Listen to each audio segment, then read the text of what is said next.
Well, all things being equal, and increased production capacity and rise in the price of crude oil in the international market could be the tonic for economic revival in Nigeria.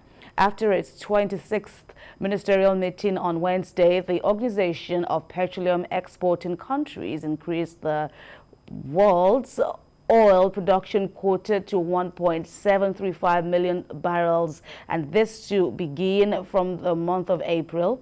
The new production capacity is higher than the 1.72 million barrels for the month of March. It also draws Nigeria closer to the 1.88 million barrels proposed in the 2022 budget. Well, the news is also coming at a time oil prices are at an 11-year high, as Brent Crude was sold at $117 per barrel as at Thursday morning this week. Daria, what do you make of these developments in the oil market? Is it for us indeed a big deal when we talk about this tonic to revive our ailing economy? Yeah, it's a big deal.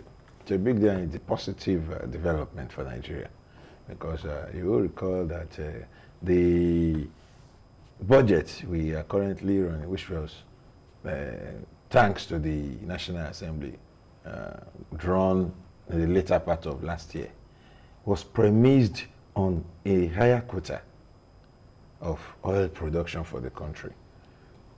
Well, as we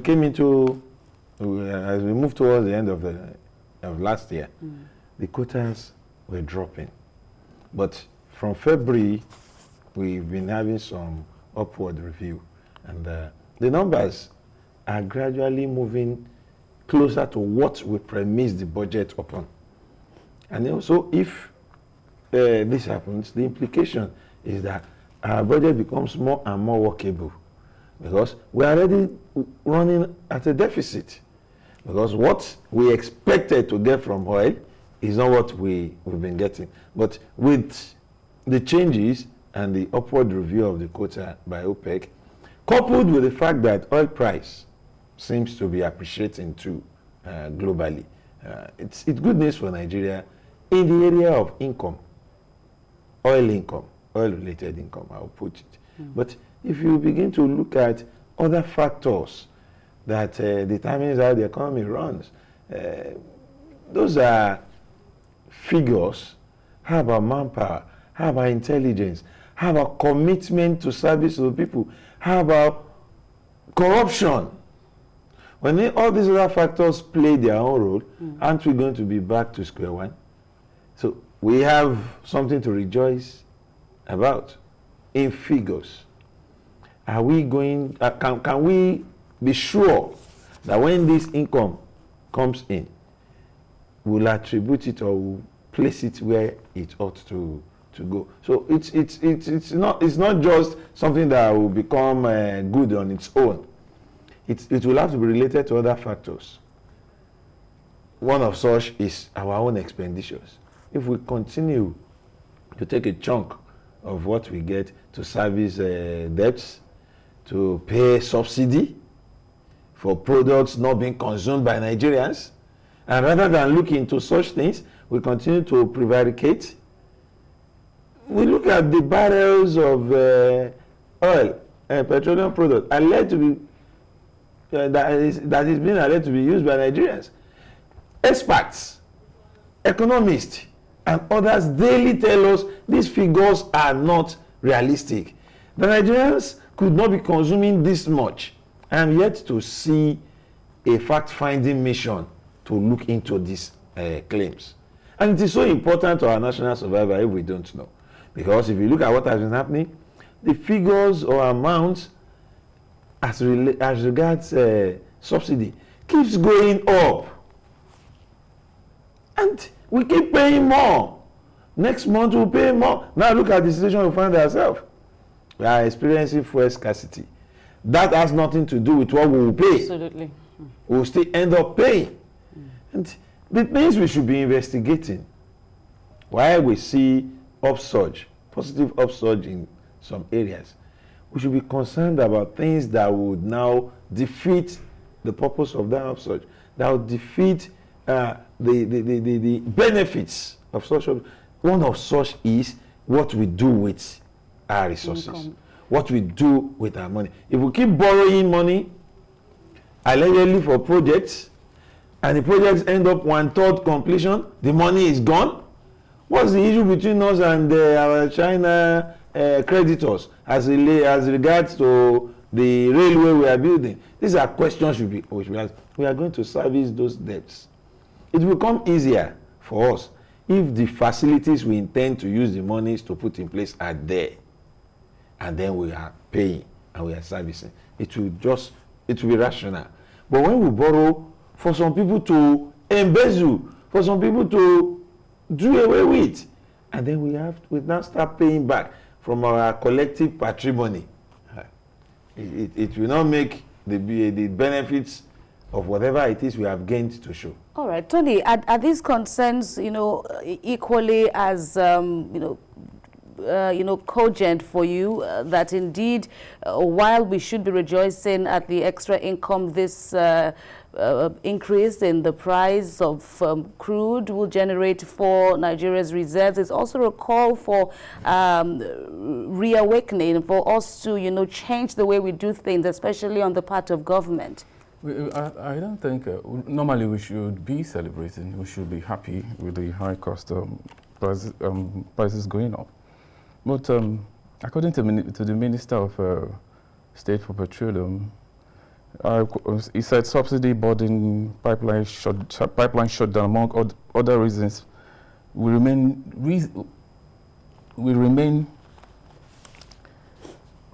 the few reasons why Nigeria will not benefit from the current high price of oil. And I took my time to look at, because last year, I think we faced the same challenge too, though it's not peculiar to Nigeria, it's a global issue since the pandemic came up. Economies of countries were having hiccups here and there, and meeting the oil targets was difficult, kind of. But I think the way we run things in Nigeria too has a lot to do with it. Why do we always have shortage of, our benchmark yearly or monthly? Our refineries, we manufacture crude here, but we fail to meet, we fail to ramp up production to where it should be. First and foremost, we need to get our refineries working. That's according to what the minister said. Over time, we have failed to do the needful. How many refineries do we have in Nigeria to meet our production quota? We don't have it. Okay, but the small refineries we have some I think we have few of them around, and they do like 5,000 per barrels daily, but it's not enough. That's where we need to change the way we do things in Nigeria. If we really want to be a player in the oil industry, God has blessed us. We're already a player, but if we want to take it higher, we need to re-strategize. We need to do things differently. We need to have our own refineries in Nigeria here, where we refine our own products and export. We don't need to take it out and bring it back. We keep saying this all the time, and it keeps happening. And so it's not new that we're facing this. It will happen again, because I'm not seeing anything different. Year in, year out, ministers of petroleum, the Ministry of, I'm happy with the present administration, with the reform, carried out within the NMPC structure. But I'm here to see how it's going to work. I would have preferred a situation where we commit our resources toward building new refineries, not like the one they're doing presently in River State. Nigeria presently is waiting for Dangote to come up with its own refinery. We're talking about an individual there. Nigerians can build a refinery that's bigger than that, more than, like 4 at a go, if we are really prepared to be a big player in this industry. We are doing well, but I think we can do better than we're doing presently. But then let's also look at, the global implications. Of course, while considering, what it means for the Nigerian economy. Of course, you all know that the oil market indeed remains as volatile. Sometimes we project a higher, figure as to possible income, and then, things don't always, go as planned, and lessons. Even the current conflicts now involving Russia and Ukraine is also a testament, and Russia is a major player now in OPEC Plus that issued this announcement. So for you, how do we balance these concerns, while also projecting that this could indeed be the turnaround we need in Nigeria? Yeah, well, you must understand the fact that it's not an isolated case. Nigeria is playing along with other countries in the oil sector. And when there is increase in quota, the country is expected to take advantage of that increase to better its own lot economically. And by the way, while Tony was talking about the need for better refineries and go, I would say that ordinarily has to do with our own consumption here. It does not play any major role in this, right, because this is about crude oil. This is about what you can send out to be refined by other countries. And because this is a natural resources. I mean, it's a natural resource, and if you want it in whatever quantum, each country can provide it. And there will be what they call a glut. So it is quoted. This is what you can bring, this is what you can bring, this is what you can bring. I think the inability of one or two countries to meet the demand, shortfall on their own part, is what is giving room for this increase on our part. So if we can meet this demand effectively, we stand a good chance of even getting more. But we are, due to one reason or the other, we fail to meet the benchmark, we can suffer a relapse. But in all this, it's going to bring money into the country. To the question you asked, how do we balance all this? We balance it by ensuring that when we get it, we don't have some sort of avenues where this money is filtered away to. Because if you are making money from what you export, which is oil in this case, crude oil, and we are filtering it away from what we import, which is refined oil this time.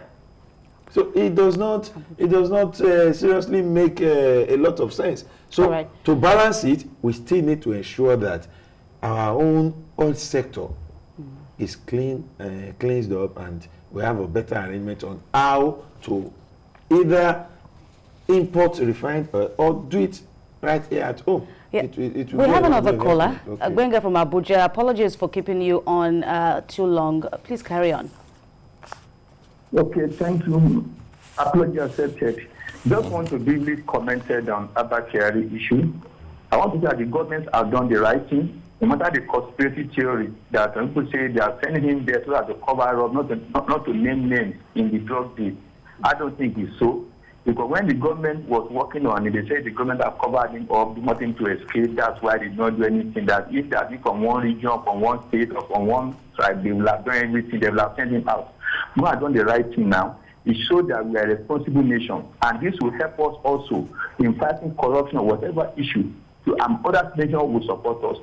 And for the oil issue, it's a plus to us, the increase. But the issue is that the more it increases, the more the money we pay on subsidy, it also increases. How do we balance it? Are we gaining or something? Yes, we are still gaining no matter what. Other paying subsidy, we are still gaining. My own is that the government should be able to spend that extra, because now it's an extra budget. The budget is $50-something. Now we are saying something about $70 above, or about $60 above. Government should immediately spend the excess in a judicious way to pay back our debt and take care of other infrastructure deficit we have. So I pray it is good for $150 per dollar. $150 and then $150 per barrel. That's my own prayer. All right. The issue is that our refinery, they should use that money to repair our refinery and make things work for Nigeria. Thank you. Thank you too. A question has also been asked if indeed, members of this, OPEC bloc now indeed agree to the increase in the production capacity. Is the world, I'm quoting the way I read this article, I think it was Washington Post or so, is the world still as thirsty for oil? As in, will we have buyers? Will Nigeria and indeed the rest of this bloc indeed have buyers if they, increase their production capacity? Is this a worry for you? Yeah, it shouldn't be a worry for me, because you must understand the fact that there are experts involved in this thing. These figures we are saying, somebody will not just sit down somewhere and just be churning it out. It's based on demand.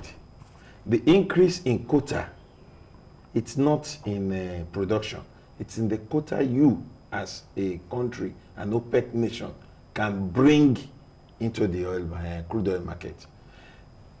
There are countries, for whatever reasons, whose quota would go down as ours is going up.